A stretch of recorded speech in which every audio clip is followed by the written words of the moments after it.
The Napier happy the hut owners that do have a cows, instead of taking their cows to other various places or other local government or other state, now because of the Napier they stay at Laduga.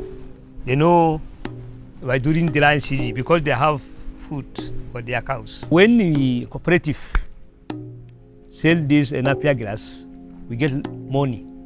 So we sit down with the officers to discuss what we're supposed to do first for the community.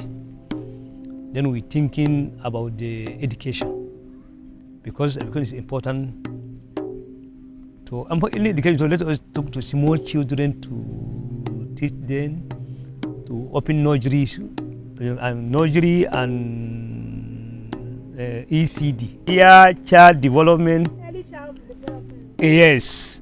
So that's when we're starting to open nursery for them. This school before, there is not this nursery school. All the children of this community, they are just playing at home.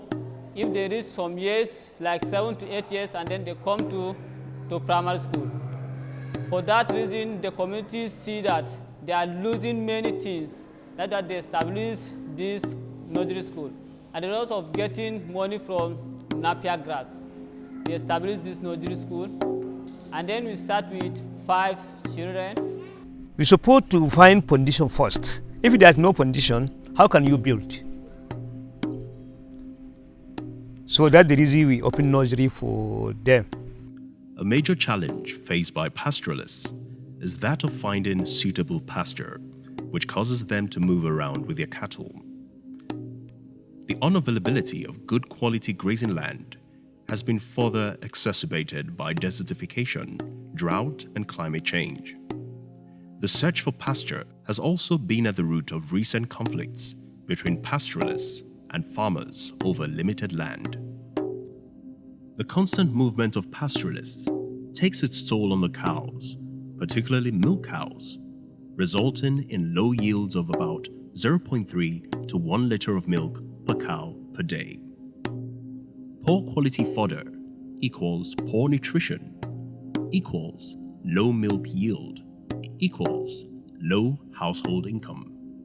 What exactly are the causes of the conflicts? Climate change, population growth, lack of availability of water and pasture. That's what makes pastoralists to grow. And then, of course, with the attendant problems of ignorance and illiteracy. What we have tried to do is to prove to the pastoralists that, look, sedentarism pays better than nomadism, and that nomadism is not sustainable in the long run. You can't have animals spending all their energy looking for food and you expect anything there. So if you sedentarize them, you can easily do insemination and improve breeds, improve productivity, and then you're able to provide water, you're able to provide pasture. You create a very huge value chain where that will absorb many more people, even within those communities that do not have cattle. The stomach of a cattle, it's meant for grass. Because if you look at most of the wild animals in the bush, they don't take any concentrate, it's grass. So that tells you grass is key. And we now found out that because of the challenges we are facing in this country with urbanization, construction of land, the grazing reserves keeps on squeezing, shrinking. And we now found that Napier grass is one of the highest yielding pasture per hectare currently in the country. And the good thing about that grass is perennial. When we say perennial, that means it can last for the next 4 or 5 years if you maintain it very well. Once we've established it, we now notice that if it's rain-fed during the rainy season, you can get about 150,000 metric tons of fresh product. You hardly get that with any grass presently in the country. It's high yielding in terms of fodder for the animals. 1 hectare can carry close to about 15 to 20 animals. While the conventional grass, normally 1 hectare can carry only 2 animals. So you can see the advantage. of that grass. And if you look at it again, it's a way of addressing this land constriction, getting a grass that will give you high yielding. So we came up with it, and it's new to us here, but it's not new to East Africa because they've been using it. And it's one grass, when it's green, that gives you in terms of the nutrient content, it's quite good. So we brought it. And as usual, the good thing I like about BIF model is when they come up with a model, they become the guinea fowl of that model, which is good. Because if you come up with a model, somebody has to try it.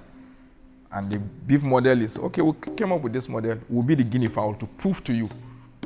So we now did an action learning in 2 areas, and then the result that came up was so good. Before you know it, they didn't even wait for us to say, look, be careful. We just did on a smaller scale. But before you know it, they expanded. And that is the good thing. Once the farmer identified the benefits of something, you don't need to bother about yourself on sustainability, whether you can guide them. Automatically, they take it up. And the good thing with this is we learn together with them. The introduction of Napier grass by BIF is an intervention with many benefits. The high-yielding grass is easy to cultivate and is ready for consumption by the cattle in 3 months. Its high cellulose and low lignin content make it nutritious for cattle. After it is initially established, it grows to a height of 2.2 meters within the first 90 days, and thereafter, when it is cropped, it will grow back or regenerate itself within 45 days. The advantages of this grass that once you plant one stalk, one cotton, and 50 will come out of it. All you need to do is cut it after some months, 2 months, and then water it, whether it's rainy season or dry season or harmattan. It's not affected by the weather. As long as you water it, it comes out. You cut it, it comes out. So it's like there forever. Since the introduction of Napier grass, pastoralists have reported increased daily milk yield per cow from 0.3 litres to an average of 3 litres per cow per day. We're expanding it to all the Ladoga. So then we use it to feeding our cows. So when we using the Napier grass, we identified that the Napier grass is increasing the milk.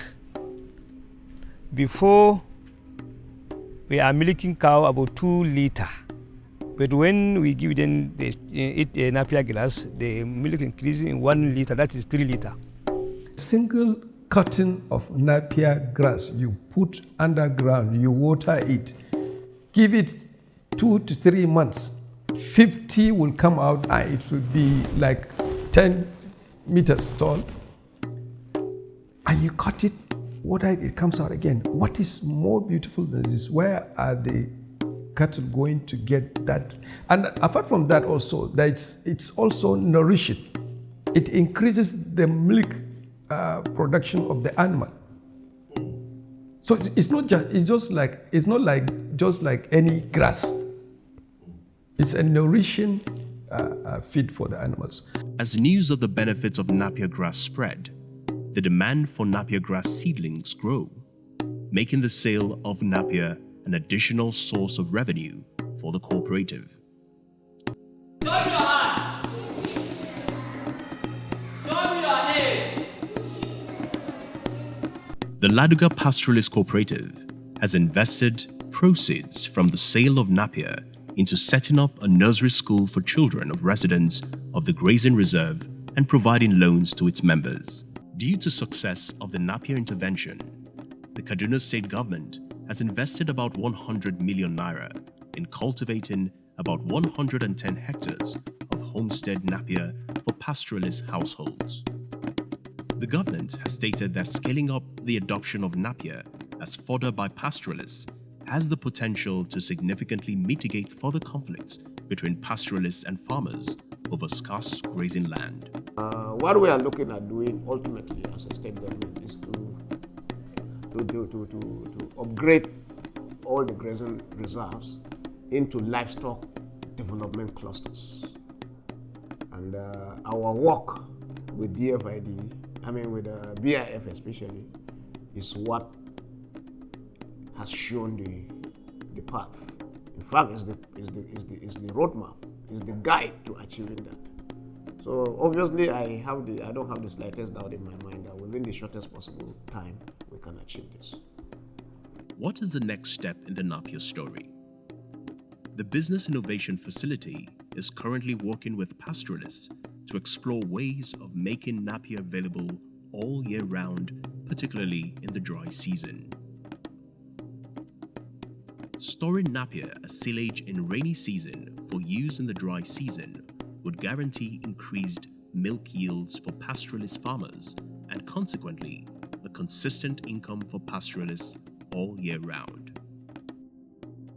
The advantage of silage with Napier that makes it different from any grass is that, one, if you are to use maize crop as a silage, you only plant maize once in a year.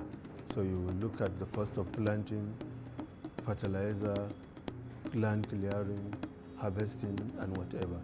But in terms of Napier, the more you cut it, just give it 45 days, it's come back. So which means if you have Napier, because it's a perennial grass, you plant it once, it lasts you 3-4 years, and each year, depending on how you use it, you can cut it 4 times. So if you have a quarter of a hectare of Napier, once it rainy season, after 3-4 weeks, you cut the first one, you make your silage, you allow them to eat the second one, the third one you cut, you make silage.